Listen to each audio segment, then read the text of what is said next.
Welcome to the Cauldron of Curiosities. Once upon a time, humans foraged for their food. They travelled following the animals that would offer them meat and skins to keep their bodies warm. Footnote: this is an archaeological glimmer. There are many expert tomes to explore if you need dates and names for reference points, although the dates of the earliest civilizations keep changing. End of footnote. When humans started to grow crops, did any one of them consider tampering with them to increase their profit margin? I expect that they would have observed where different plants grew well and would have adapted them. It took them some significant time to realise that incessant farming would lay waste to once fertile forests. Oh, sorry, no, humans in general don't appear to have learnt that yet. Which is sad, isn't it? Historical observations do suggest that if there were more than one human in a room gathered together, or in a space gathered together, one of them will take a superior role and take advantage if there's an opportunity to do so, which says a lot for human beings, doesn't it? This is not to say that groups of humans cannot live in harmony, but the key is communication and being willing to listen. The Western world reached 2026, and now we see the shops are a chemical experiment. What were once readily recognised food items such as milk, eggs and meat have been powdered or split into other properties or ingredient names.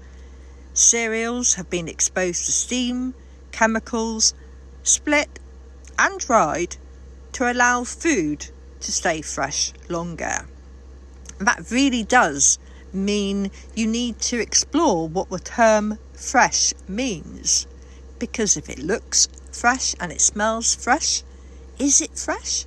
When you look at the ingredients and think, if it's been plasticized and made squidgy because they've put in things that would normally be found in the greenhouse or your shed, should you be eating it? Research carried out on this new band of ingredients has not all been confirmed as safe for long-term ingestion. Should we be eating all of these things forever and a day? One ingredient, maltodextrin, interferes with the probiotics, which would mean our stomachs can manage the bacteria easily. And the research studies found it could even provide an encouraging environment for E. coli. Does that mean I want to have maltodextrin in my food? I thought, no way, that's not happening to me. But the amount of food items that have got maltodextrin in, because it stabilises it and keeps it longer, it means the shelf life, its expiry date can be extended. And in some cases, we're looking at food items that can sit on the shelf for up to a year. So that's quite annoying, isn't it? To think that they're thinking about their profit margins, they're thinking about food not going off. And I do understand that we as a nation, as a world, there's a lot of food being wasted and they're trying to avoid the waste of food. But if food tastes bad because it's got all these chemicals in, it's possible people are throwing it away anyway. One of the things I did find on a website called Sustain is that humans throw millions of slices of bread away every day. And that's not ideal, is it? So why are people throwing away so much food? Is it because they're buying too much in the first place? I do not know the answer to that one, but I will be looking into it.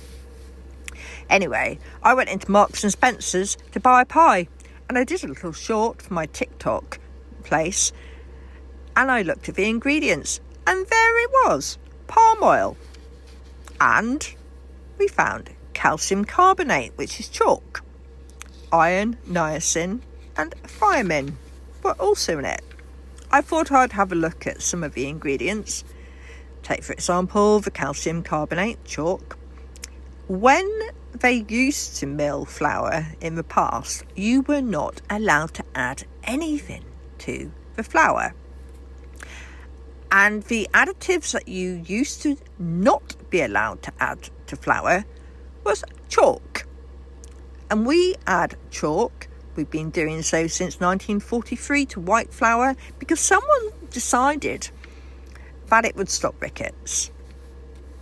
And there's a bread and flour regulation, 1998. But what is interesting is there's no strong evidence to suggest fortifying flour is beneficial to anyone. Sustain, the Alliance for Better Food, said that all chalk that's used in the UK flour comes from one quarry in France. And the thiamine and niacin are obtained exclusively from China. The other thing that I found that they were talking about was how it was odd how our change in our production of wheat has gone down since 2011, and we have now become a net importer, whereas we used to be a net exporter. Wheat is now the UK's largest import, and it seems the additives we're putting in are one of our greater imports. We're not actually able to sustain our own flour products on our own anymore. Why are we not doing this from the UK products? Now, I did have a look and thought, okay, so what is the issue with rickets and why have we got this in the bread? Well, the indication is that the main nutritional issues in the UK, which have been for quite a long time: low fruit and veg intake, excess sugars and saturated fats, low fibre, low vitamin D. And then I further discovered that rickets, the rationale for adding calcium carbonate, thiamine and niacin to flour, was actually attributed to a lack of vitamin D in the diet, or absorption through not being exposed to sunlight, by NICE in 2017 on their annual incident study. So who is telling the truth? It sometimes feels like the government is maybe not being as clear with the information as they should be. We're having things put in our food that we have no choice over. But we do have a choice. We can choose not to buy the food that has those ingredients in that we don't want to eat. But the question I always have is, what makes you look at the ingredients in the first place? And it's normally when you have an allergy, or if someone is sensitive or intolerant to a particular item, which is often milk, you may be looking for that item. You won't necessarily be noticing the other ingredients that might not be so good for you. My research that I have done suggests that there isn't any evidence to suggest that the things that they're putting into our food are safe for humans in the long term. Even the idea of putting folic acid in, many people are talking about. Have they tested it to find out if it is actually safe in that format for women who are pregnant? Should they be eating that? Have they tested it on them? It's probably not likely that they have tested any of those items on pregnant women, because it'd be really difficult to get the authority to test and have pregnant women as your study cases for your research. We wouldn't be allowed to do it, not in this country. Maybe they're relying on evidence from another country where they don't care about the outcome of pregnancy, which would say then that the ethics of it aren't quite right, are they? If they're using that type of evidence. There's a lot to be looked at, and if the only thing you can do is consider, do I know what it is? Do I want to eat it? Do I want to eat chalk? Do I want chalk in my flour? No, I don't. Do I want palm oil in my pastry? No, I don't.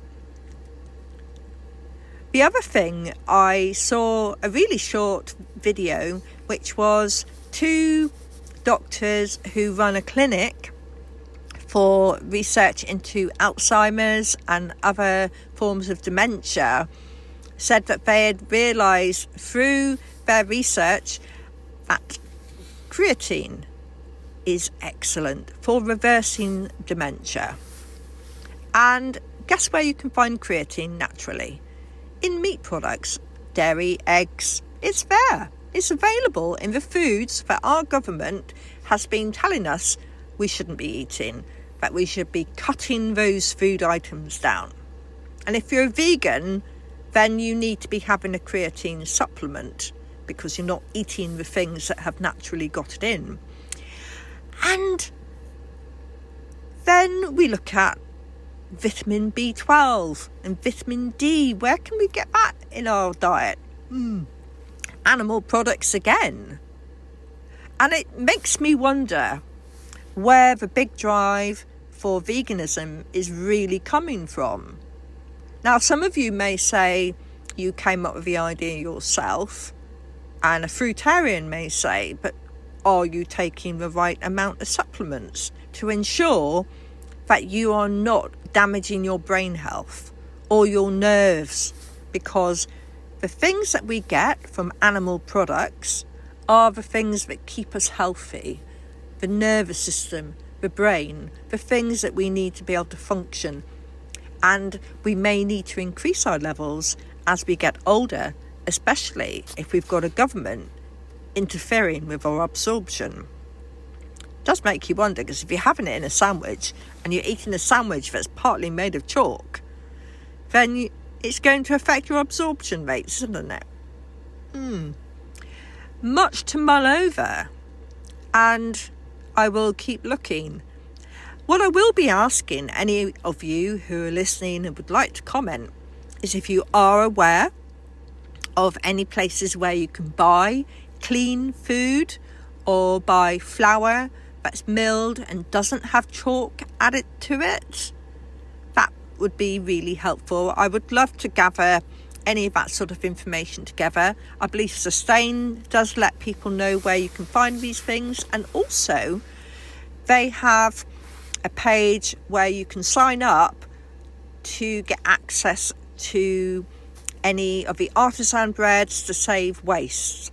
We need to be thinking about not wasting food and only buying what we need to eat, which sometimes I personally, as a single person, find quite difficult if I go to a supermarket trying to get just the food that I need to eat without wasting any, because it tends to be sold in family-sized portions.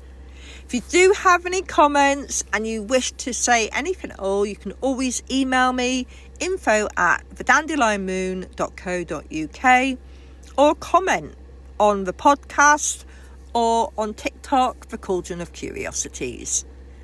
And I look forward to hearing from you. Have a marvellous magical day.